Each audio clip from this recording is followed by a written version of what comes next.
Dalam perkembangan yang mengejutkan, Ketua Pengarah Jabatan Insolvensi Bakri Majid mendedahkan bahwa terdapat individu yang sengaja memilih untuk diisytiharkan bankrupt demi mengelakkan bayaran balik pinjaman yang tinggi. Dengan langkah ini, mereka hanya perlu membayar jumlah bulanan yang jauh lebih rendah seperti yang ditetapkan oleh jabatan berkenaan.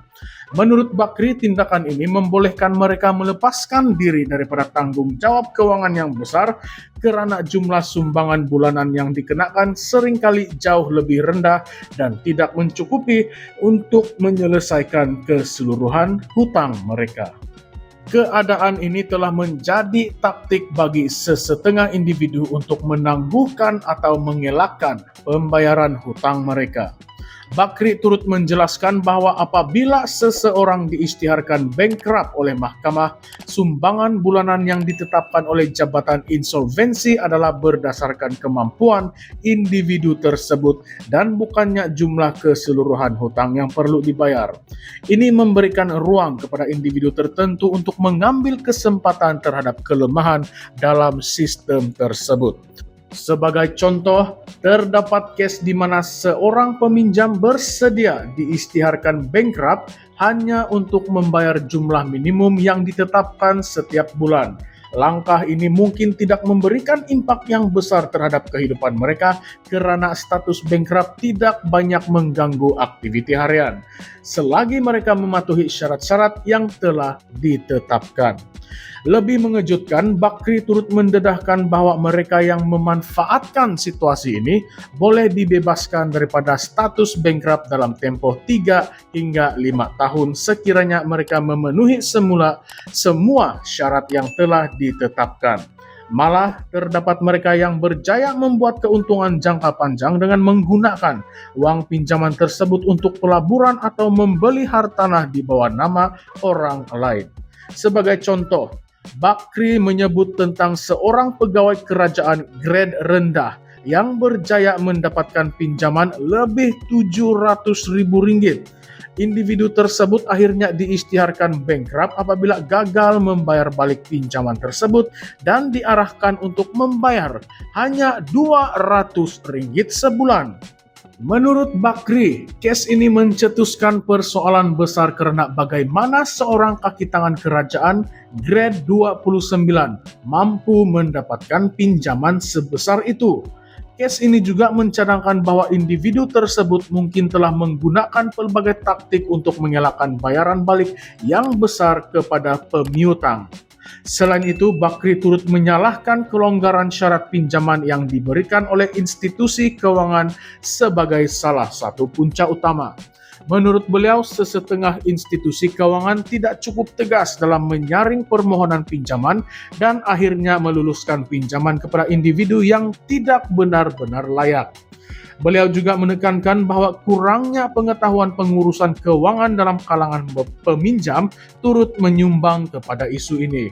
Sehubungan itu, beliau menggesa institusi keuangan untuk lebih berhati-hati dan bertanggung jawab dalam meluluskan pinjaman bagi memastikan hanya individu yang benar-benar mampu diberikan akses kepada pinjaman.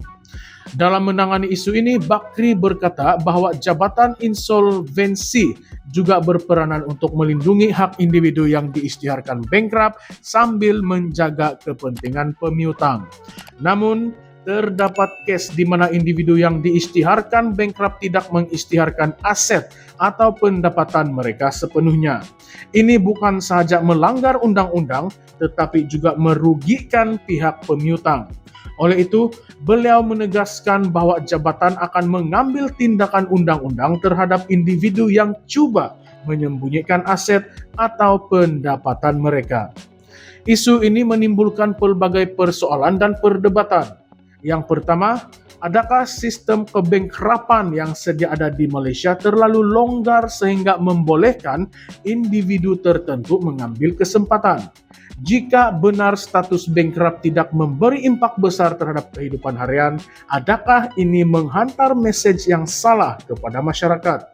Mungkin sudah tiba masanya untuk pihak berkuasa mempertimbangkan pengetatan syarat pelepasan status bankrupt bagi memastikan hanya mereka yang benar-benar memerlukan dilindungi oleh sistem ini. Yang kedua, bagaimana pula dengan tanggung jawab institusi keuangan dalam isu ini? Adakah mereka seharusnya dipersalahkan karena meluluskan pinjaman kepada individu yang tidak layak, atau adakah peminjam sendiri perlu bertanggung jawab atas keputusan keuangan mereka? Case-case seperti pegawai kerajaan grade rendah yang mampu mendapatkan pinjaman ratusan ribu ringgit jelas menunjukkan bahwa terdapat kelemahan besar dalam proses kelulusan pinjaman yang perlu diperbaiki. Dan yang ketiga, adakah tindakan menjadi bankrupt kini dianggap sebagai strategi bijak untuk melepaskan diri daripada tanggung jawab keuangan? Jika ini benar, adakah kita sedang mencipta satu budaya keuangan yang toksik di mana orang ramai melihat status bankrupt sebagai jalan keluar yang mudah daripada masalah keuangan mereka? Bagaimana pula dengan pemiutang yang akhirnya menanggung kerugian besar akibat tindakan ini? Persoalan yang terakhir, yang keempat, adakah tempo pelepasan bankrupt selama 3 hingga 5 tahun itu terlalu pendek? Mungkin wajar untuk memperketatkan syarat pelepasan ini atau memperkenalkan langkah tambahan seperti program pendidikan keuangan wajib bagi individu yang diisytiharkan bankrupt. Langkah ini bukan saja dapat membantu mereka menguruskan keuangan dengan lebih baik, tetapi juga memastikan mereka tidak mengulangi kesilapan yang sama di masa hadapan. Persoalan-persoalan ini membuka ruang untuk perbincangan yang lebih mendalam mengenai keberkesanan sistem kebankrapan di Malaysia serta tanggung jawab pihak berkepentingan, termasuklah individu, institusi keuangan, dan pihak berkuasa. Adakah kita perlu memperkenalkan reformasi besar dalam sistem ini, atau adakah cukup sekadar mengetatkan peraturan yang sedia ada? Apakah pendapat Anda tentang isu ini? Adakah Anda bersetuju bahwa sistem kebankrapan di Malaysia perlu diperketatkan? Atau adakah Anda merasakan bahwa individu yang mengambil kesempatan terhadap sistem ini hanyalah case-case terpencil? Kongsikan pandangan Anda di ruangan komen di bawah, dan jangan lupa untuk like, share, dan subscribe ke channel ini, Currents View MY, untuk analisis terkini dan lebih banyak perbincangan seperti ini. Sekian saja untuk video kali ini, dan terima kasih semua karena masih setia bersama-sama kami sehinggalah ke penghujung video. Sekali lagi, sekian dan terima kasih.